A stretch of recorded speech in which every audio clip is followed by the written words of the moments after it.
Assalamualaikum warahmatullahi wabarakatuh. Selamat malam rekan-rekan sekalian. Nama saya Bintang Farhan Muhammad. Saat ini saya akan mempresentasikan paper yang telah saya buat dalam rangka menyelesaikan tugas besar kelas Computational Fluid Dynamics yang dibimbing oleh Bapak Dai. Nah, dalam kesempatan ini saya mencoba membuat multi-phase gas liquid flow behavior safety simulation pada T-junction microchannel dengan variasi aspek rasio dan cross-sectional shape which constant hydrodynamic diameter. Nah, sebelumnya mohon maaf karena saya belum sempat membuat PowerPoint karena kan saya sedang sakit, sehingga saya akan coba mempresentasikan dari website AIRENG. Nah, judul yang telah saya berikan ini merupakan judul awal dari rencana tugas besar saya. Namun di tengah pengerjaan terdapat beberapa hambatan sehingga tidak bisa terpenuhi sebagaimana mestinya. Walaupun tetapi sudah saya kerjakan semaksimal mungkin dan semua yang telah saya kerjakan dan segala hambatannya akan saya presentasikan di sini. Sebelumnya sebelum menuju hasil, saya akan menjelaskan dulu latar belakang dari riset ini. Nah, pada riset ini dilakukan simulasi dari microchannel. Microchannel itu sendiri dikenal sebagai alat mixing yang berukuran mikro, lebih kecil dari 1 mm diameternya. Untuk itu, karena terdapat surface tension di situ menyebabkan terjadi mixing yang lebih baik. Selain itu bisa juga dalam rangka meningkatkan heat transfer dan berbagai macam proses lainnya. Dan kelebihan microchannel ini sendiri itu karena dia parameter operasionalnya lebih mudah dikontrol dan akurat. Ini pada gambar 1 dapat dilihat beberapa tipe-tipe aliran yang dipantau ada dalam microchannel yang diselidiki dari review artikel oleh Rohani dan Sohal pada tahun 1983. Ada bubble flow, ada plug, ada slug, froth or churn, annular flow, dan annular maze flow. Ya, nah pada paper lainnya yang melakukan review artikel tentang microchannel, salah satunya adalah Gunther and Jensen, detailed assessments of influence of the channel cross-section and dispersion also has not yet been established. Selain itu, menurut Satari Nahbajadi et al., microchannel size untuk dikurangi lebih dalam, apakah itu worth it dari segi proses mixingnya dibanding pressure drop-nya, dan itu belum banyak diteliti pada komunitas penelitian microchannel, sehingga dalam penelitian kali ini saya berencana untuk menginvestigasi efek pengecilan di hydrodynamic diameter terhadap pressure drop, tapi perlu dilihat juga performance microchannel tersebut dalam properties-nya dalam mixing seperti axial dispersion dan RTD. Selain itu, pada Satari Nahbajadi et al. Juga mengatakan bahwa investigasi efek aspek rasio terhadap axial dispersion ataupun RTD belum banyak dilakukan. Sehingga saya juga akan mencoba untuk mensimulasikan hal tersebut. Dan tujuan terakhir di sini saya ingin memberikan saran kepada komunitas riset microchannel, apakah riset eksperimental yang harus dilakukan selanjutnya berdasarkan riset numerik yang telah saya lakukan dengan variasi geometri yang cukup banyak, sehingga ke depannya riset eksperimental lebih terarah dan tidak mengeluarkan banyak biaya karena sudah tahu apa riset yang perlu dilakukan berdasarkan simulasi yang akan saya lakukan. Nah, kira-kira begitu untuk latar belakangnya. Lalu kemudian metodologi.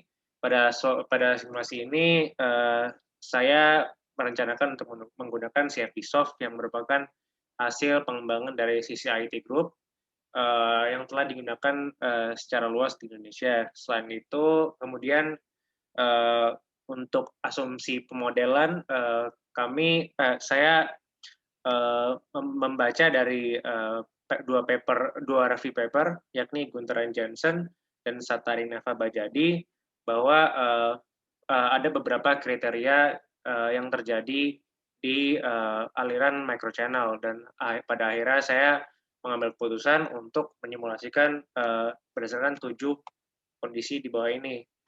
Seperti bond number yang jauh lebih kecil dari 1 untuk memastikan interfacial force-nya mendominasi flow behavior, sehingga bisa mengabaikan gravitasi.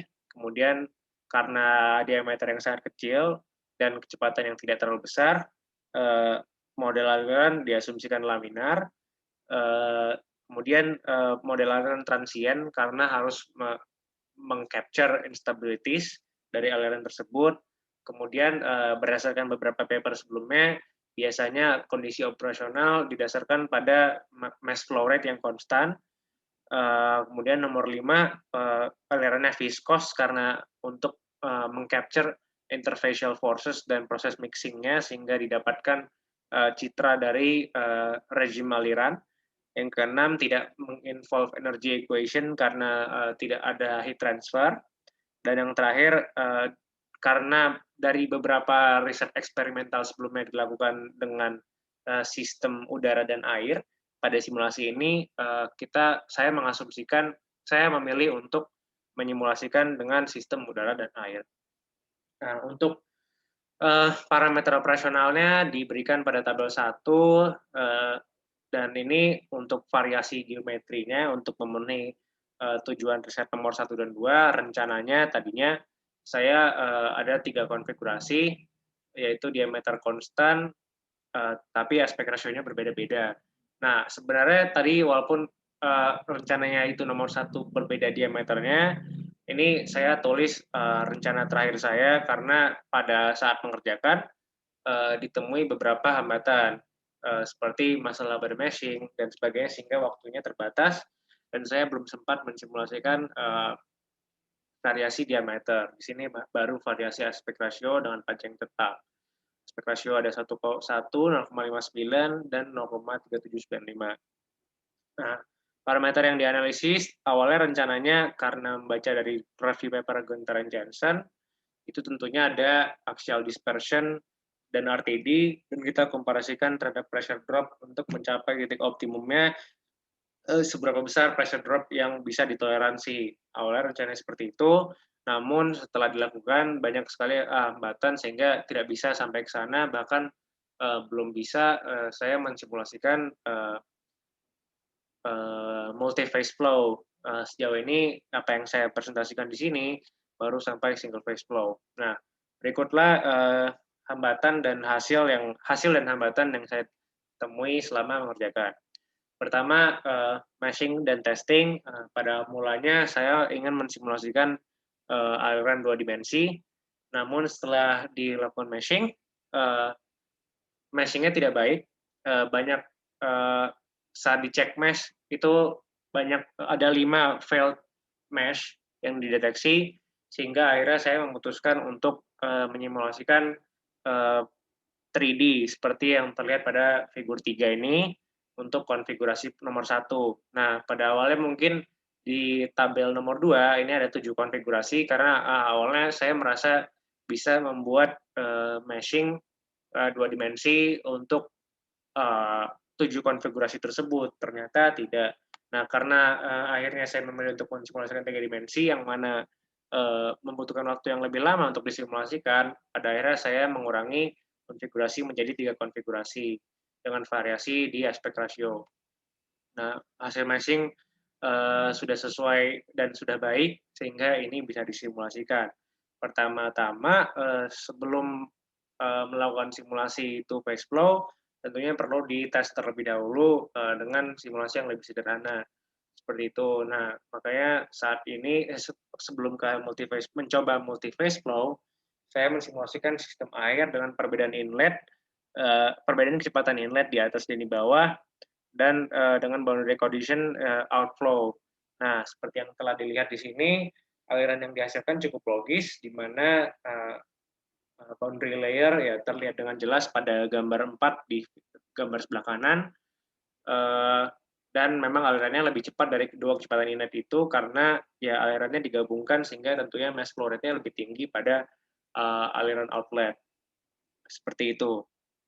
Nah, untuk pemodelannya ini ditemukan beberapa masalah seperti yang tertulis pada di layar ini.